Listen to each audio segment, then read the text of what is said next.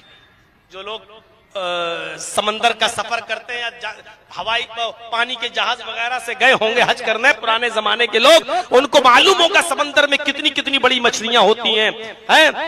پورے پورے جہاز کو بھی پلٹ دیتی ہیں اتنی بڑی بڑی مچھلیاں. میرے بھائیو, ایک مچھلی نے یونس علیہ السلام کو نگل لیا. یونس علیہ السلام مچھلی کے پیٹ میں ہیں. 3 دن 3 رات یونس مچھلی کے پیٹ میں رہے. یونس علیہ السلام کے اوپر مصیبت آئی. نبی ہے اور مصیبت, اپنی مصیبت خود دور نہیں کر پا رہے ہیں. اپنی مصیبت کو دور کرنے کے لیے اللہ کو پکار رہے ہیں اور کیا دعا کر رہے ہیں. قرآن پڑھیے. لا الہ الا انت سبحانک انی کنت من الظالمین. لا الہ الا, نہیں ہے کوئی معبود سوائے تیرے, سبحانک تیری ذات پاک ہے, انی کنت من الظالمین بے شک میں ہی ظالموں میں سے ہوں. یعنی تیری نافرمانی کی ہے اے اللہ, میں نے تیرا حکم نہیں مانا, بے شک میں ہی ظالموں میں سے ہوں. یہ دعا پڑی تب اللہ تعالیٰ نے ان کو مچھلی کے پیٹ سے نکالا اور مچھلی نے ان کو خشکی میں جا کر اپنے پیٹ سے باہر نکال کر اگل دیا. تو میرے بھائیوں غور کرو, اور غور کرو میرے پیارے ساتھیوں, یونس پر مصیبت آئی تو یونس نے کس کو پکارا؟ یہ توحید کا مشن ہے. خیر, آج اس جے نگر کے اندر جتنے بھی لوگ موجود ہیں اس پیغام کو سنیں. اتنے بڑے بڑے نبی, اتنے بڑے بڑے پیغمبر مصیبتیں خود دور نہیں کر پا رہے ہیں, اللہ سے شکایت کر رہے ہیں اور اللہ ان کی مصیبتوں کو دور کر رہا ہے. نبیوں کی زندگی یہ بتلا رہی ہے کہ پیغمبروں نے بھی اللہ ہی کو پکارا. آئیے ذرا محمد رسول اللہ کے بارے میں بھی سن لیجئے. اللہ کے نبی نے کس کو پکارا؟ نبی کی زندگی کیا کہتی ہے آپ اندازہ لگائیے. نمازیں پڑھ لیجئے, سجدوں پہ سجدے کر لیجئے, جتنی چاہو عبادتیں کر لو, اگر توحید نہیں ہے, شرک پر عمل ہے ہمارا اور آپ کا, تو لَئِنْ أَشْرَكْتَ لَيَحْبَطَنَّ عَمَلُكَ, اگر شرک کرو گے تو تمہارے بھی عمل بیکار ہو جائیں گے. اللہ نے اپنے نبی محمد رسول اللہ سے بھی فرما دیا لَئِنْ أَشْرَكْتَ لَيَحْبَطَنَّ عَمَلُكَ, اے محمد صلی اللہ علیہ وسلم اگر آپ نے بھی شرک کیا تو آپ کے عمل بھی بیکار ہو جائیں گے. توحید اور شرک ایک ساتھ نہیں چل سکتی ہے. مسجد میں جاؤ اور کہو اہدنا الصراط المستقیم صراط الذین انعمت علیہم, اے اللہ تو ہم کو سیدھا راستہ دکھا, اور پھر کسی چوکھٹ پہ جا کے کہو کہ بابا تیرے در پہ آیا ہوں, جھولا جھولی بھر کے جاؤں گا. یہ دونوں چیزیں ایک ساتھ جمع نہیں ہو سکتی ہیں. اللہ کو پکارو تو اس کا انکار کرو. اللہ ہی کو پکارا جائے گا اور اللہ ہی سے مانگا جائے گا. آپ کو بتاؤں, ارے سنیے, جنگ بدر کا منظر معلوم ہے؟ جنگ بدر کا آئیے ذرا سن لیجئے ہم سے بھی. کتنے صحابہ تھے؟ 313, اور کافروں کا لشکر کتنا تھا؟ 1000 سے زیادہ. آئیے وہ نقشہ دکھانے جا رہا ہوں آپ کو کہ دنگ رہ جائیں. 313 صحابہ اور کافر کتنے؟ 1000 سے زیادہ. ہر ایک کے مقابلے میں 3 سے زیادہ. کہاں 313 اور کہاں 1000 سے زیادہ. اور ان 1000 لوگوں کے پاس تیر بھی ہے, تلوار بھی ہے, زین بھی ہے اور گھوڑے بھی ہیں. اور صحابہ کرام کے پاس تلوار ہے لیکن اپنے آپ کو کافروں کے تیر سے بچانے کے لیے ڈھال نہیں ہے۔ السلام علیکم دوستو، امید کرتا ہوں کہ آپ سبھی حضرات کو مولانا جرجیت صاحب کے بیان اچھا لگا ہوگا۔ اگر اچھا لگا ہے تو ہمارے چینل کر دینا سبسکرائب اور ویڈیو کر دینا لائک۔ ملتے ہیں نیکسٹ ویڈیو میں، خدا حافظ۔